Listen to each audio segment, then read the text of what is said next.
Welcome to Confessions of an SEO. This is Carolyn Holzman. I'm calling this episode My Conundrum. These past few months have brought a lot of changes for me, and I'm guessing for a lot of us looking at the employment numbers. So for me, being in agency work for almost 2 years as head of an SEO department with a team, I found myself at a crossroads. So frankly, do I either recreate my own agency or do I find another one to work for? I've invested a number of years, close to tens of thousands of dollars worth of SEO education and training. And frankly, I'll be honest with you, neither of these options appeals to me right now.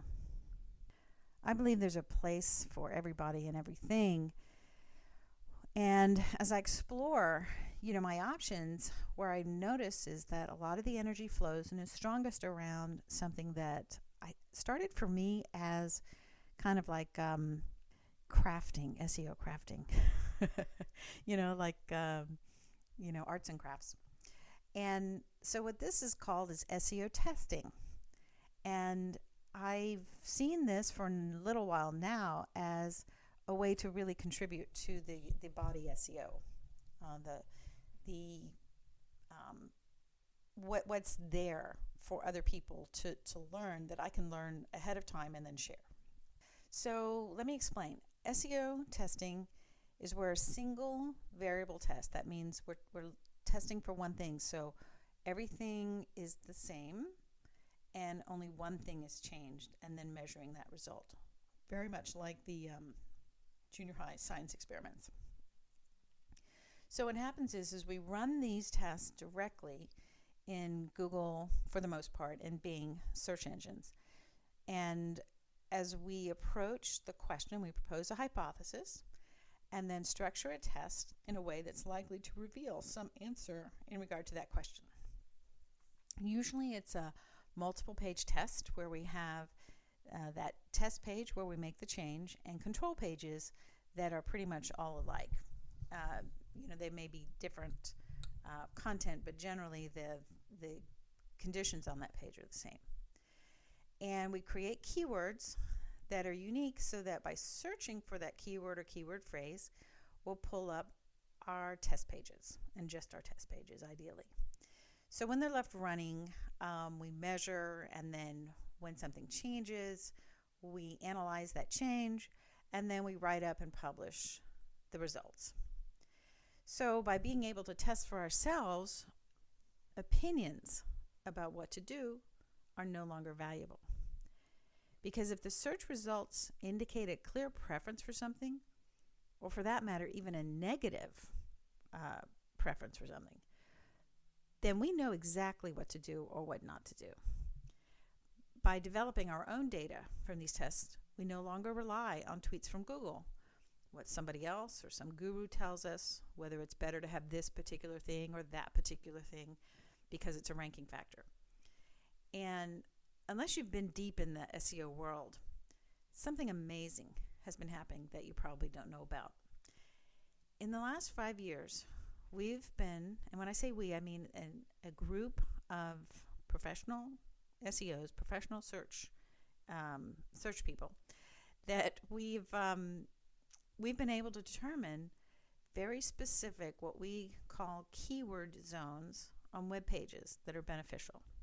And so basically we look at all the different places you can place a keyword or things related to keywords. And I was very fortunate to be involved in the early days of SEO testing. This is what brought me in. There was a question floating around on a forum, and I'll tell you what the question is, and before I say it, just know that if you're a business owner listening to this, you may not know what the heck this means, and it's okay, right? This is for the SEOs, but you'll get the bigger picture shortly. I'll explain that. So the question on the forum was, should the meta title and the H1 on the page be exactly the same or different? Now, not a single person brought proof to the discussion. It was all conflicting opinions, and frankly, whoever was the most aggressive was the one that more people agreed with. And if it wasn't that person, it was somebody who read an article that espoused one particular treatment, but when I would track the article down, it didn't have any proof. It was, again, glorified opinion. Basically, people saying, I tried this on my site and I'm ranking great. Do what I do, but I can't tell you why it's working. In short, it's pretty useless to someone who's really trying to figure things out. I met a fellow SEO colleague, an agency owner, at a conference in the summer of 2015. He told me what he was doing. And by the end of the week, we were starting testing. He was running his tests, I was running mine, and we were calling each other and sharing and kind of like pushing the ball along. And so the first question I wanted to find out was about that earlier question from the forum about the meta title and the H1s. So at the time, we were doing multiple websites with multiple page tests. There would be a page on one domain and then another page on another domain, and then we would compare them. Now, interestingly enough, I should let you know that the protocol of testing has changed dramatically in the last 5 years. And so it's really been a real privilege to be on this path. So, but anyway, that's how we were doing them at the time. And so I ran the test, and lo and behold, got my answer. And then I ran it again because, like all good science, is it recreatable? And got the same result. Now, you have to understand, the freedom that I experienced was mind-blowing as an SEO. I had previously looked to, relied on, demanded the experience of others. And again, like so many of us used to do, and I would say so many of us continue to do. But now I felt the freedom. No more gurus, no more fear of loss, because if I could have the Google results answer my question, then first off, not only would I waste any time, I might even start to help raise the quality of the questions, which is, of course, what happened. And so the person I met, his name is Kyle Roof, and he knows how much I appreciate him, his sense of questioning, and also, for no small reason, his willingness to share what he was doing with someone at the time that he didn't know very well. But here's what's happening today. And these tests with their made-up keywords are informing solid SEO strategies all across this country, and I dare say the world. The kind that are not going to get a site penalized because they come from Google itself, from their search results. And I know there's a lot of SEO tricks and hacks that get discovered and exploited. And the thing about those things is they always work until the moment they don't. So once you and I get a little more acquainted with each other, I'll share what happened to me on that front, but that's for another episode. So getting back to the testing. When we know what is good, we now have data. And then we look at live competitive searches and see where we can apply the same principle, the principle of the test that revealed something to us that we didn't previously know. So just last week, I got to be a part of a consultation with an SEO agency who knows my work. And based on some of the testing, which I will frankly agree, it can look a little nutty, even to a seasoned SEO. But when the principle of the test was shared, she could immediately see what was needed to develop a set of processes for her team based on that testing, that now they could start to utilize this in their work that they do for their SEO clients. So what testing has led me to discover is that I don't just want to know what's working in Google today. I want to have the ability to know when Google changes. And because I know what Google changed, I am able to adjust accordingly.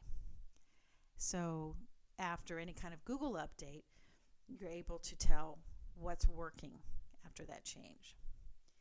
And the only way to really know that is to have access to tools that will be able to allow you to look at a lot of data and pull back what the correlations are between different factors and the spot where, let's say, if there's a test URL in there, to see what is happening in those results. Taking someone who's ranking on the middle of page 2 before, and then either they go up or they go down after an update, but then you can see what the differences are. You can compare the before and the after.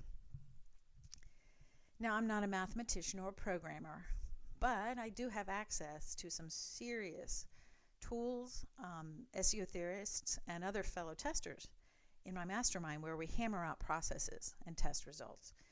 So the lens of SEO has widened considerably for me through that testing. So when someone comes up with a question, it's seen as a test to be run. And this is how we find our answers. We're not making it up. We actually have data to support the recommendations. And if you're talking to or working with professional SEOs, and this part is like if you're an independent business owner, not an SEO, but you have a business. If they're not talking to you about testing directly, hopefully you're working with an agency that does have a process that's been created off of testing. So if they haven't talked to you, do ask them. However, I would highly recommend you do it in a way that moves your relationship forward. Not a confrontational, because if you have somebody good working for you, you really don't want to lose them. And don't get me wrong, it's great to have a process. A lot of times I've heard, a lot of people say, well, this is what's in every package that we do. But if you don't have a process that's informed by testing, and I'll be honest with you, a lot of what I currently see in the market, there are a number of big names that do not know what's coming up. They just keep doing the things that, quite frankly, haven't moved the needle in a while. But what it does do is it generates revenue for them. And most of these are big names that charge around $300 a month. And you would think, based on who they are, that you should trust them. But the bottom line is they don't know what's around the corner. And if it's not working, if you are either an SEO on a project or you are a company that knows what SEO is. So if it's not working, you need to find out why it's not working. And some people don't know where to go, and the place to go is testing, not to articles, not to gurus, and definitely, no matter how much you want to, your brother-in-law, unless he's in a testing mastermind. So if you're a business owner, one thing that might really inform your interactions with your SEO professional might be to ask them how many SEO tests they're running. First off, that is way better than asking them if they're testing. Some SEOs, they do try things out on their own commercial sites, but you really don't want that. You want something, let me just say that mentality is sort of like, let's throw everything against the wall and see what sticks. And you also want to make sure they're not using your site for that same kind of test.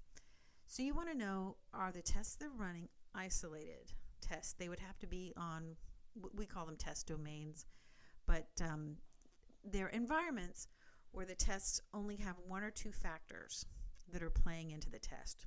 And you can't really do that with a site that is a commercial site that you're working on and doing a lot of things around, or that's had a lot of things done to it, because you want to isolate that one factor. And by limiting the number of factors, and sometimes you have to do a couple, then that creates more reliability in your findings. And if it's something that you can replicate in a live environment, it's the principle that you're testing, not the specific page. So, I realize I've made this episode a lot about testing, so I guess I like it a lot. But what I like about it is what it brings to our industry.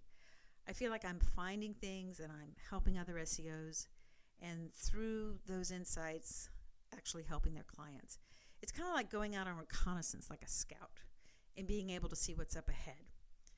None of us control what's up ahead. It's just being able to see what's up ahead. And what's the difference now after an update versus before? And in the course, I took a course about developing your agency and things like that. And one of the things that I have a very good relationship with other SEOs who have a lot of experience, a lot more experience on the agency side than I do. That's what I'm trying to say. And I've had the good fortune to participate in this course over the last couple of months and put some of these principles from the course into my vision, my view.